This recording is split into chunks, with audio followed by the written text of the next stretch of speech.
Қайырлы күн достар, менің каналыма қош келдіңіздер. Бүгін сіздермен кереметтей дәмді сникерс тортының рецептісімен бөлісетін боламын. Бұны мен арнайы жолдасымның туылған күніне жасадым. Видеоның соңына дейін қарап, лайк басып тіркелуді ұмытпаңыздар. Қамырын жасау үшін бізге жұмыртқаның ақ уызынан сары уызын ажыратып аламыз. Оның үстіне қантымызды саламыз екіге бөліп.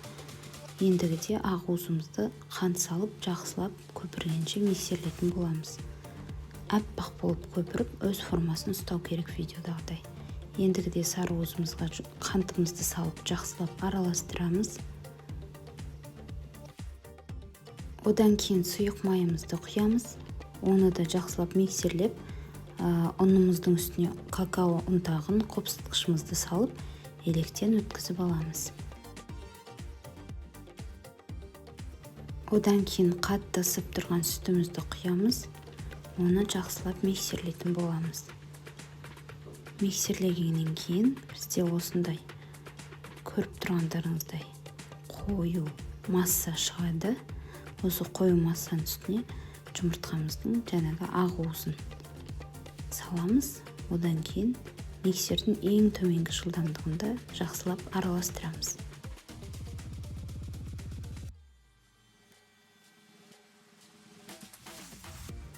Қамырымыз араласып болды. Енді диаметрі 22-лік формада 180 градуста 10-15 минут пісіріп аламыз. Піскен корждарымызды суға қойып, кремін жасауға кірісеміз. Бізге сливки қажет. Сливкимізді құйып, жақсылап миксерлейміз, кішкене қоюланғанша. Ендігі кезекте қант ұнтағын саламыз, оны да жақсылап електен өткіземіз. Бұны миксерлеген жерім менің видеоға түспей қалған екен. Оны миксерлеп, оның үстіне сүбелі ірімшігімізді салып, оны да жақсылап миксерлейтін боламыз.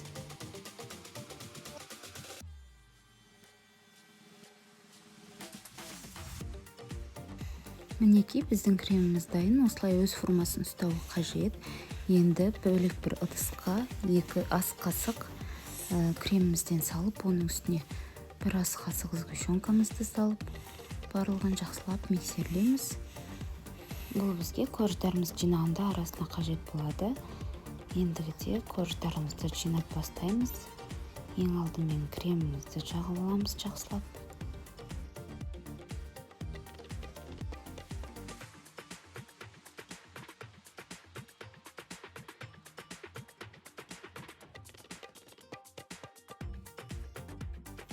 Бетін біркелкі етіп тегістейміз.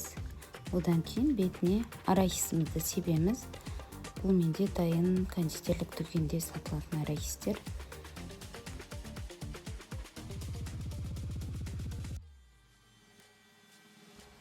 Арахистеріміздің үстіне карамелімізді саламыз. Бұл менде карамельдің орнына вареная сгущенка қолдандым. Менде вареная сгущенкам қою болғандықтан кішкене сүтпен араластырдым.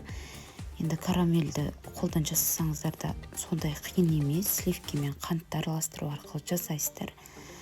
Негізі карамель мен вареная сгущенканың дәмі ұқсайды, сол себепті мен вареная сгущенка қолдандым.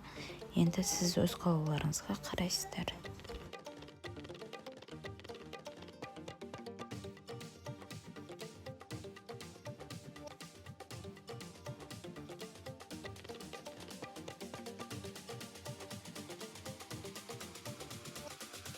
Ендігі кезекте мен кремнің үстіне маршмеллоу салдым. Бұл бізде ерекше дәм береді.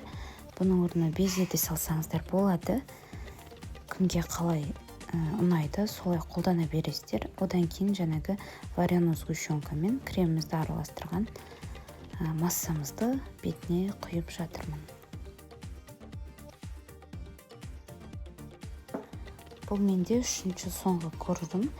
Енді бізде корждың бетін қалған креммен жауып тегістеп шығатын боламыз.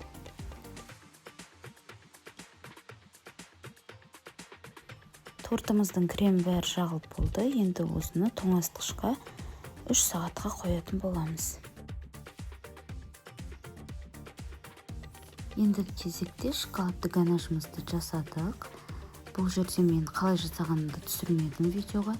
Бұл жерде шоколад пен сары майымызды алып, пеште ерітіп, үстіне арахисті суғаннан қосып, тортымыздың бетіне құятын боламыз.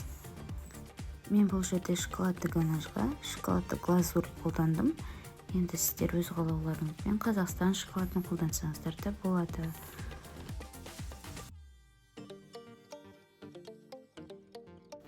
Шоколадты ганаждың толықтай жасап болғаннан кейін тоңазытқышқа тағы да суытуға қоямыз. Мінекей, көріп тұрғандарыңыздай біздің тортымыз осындай болып шықты.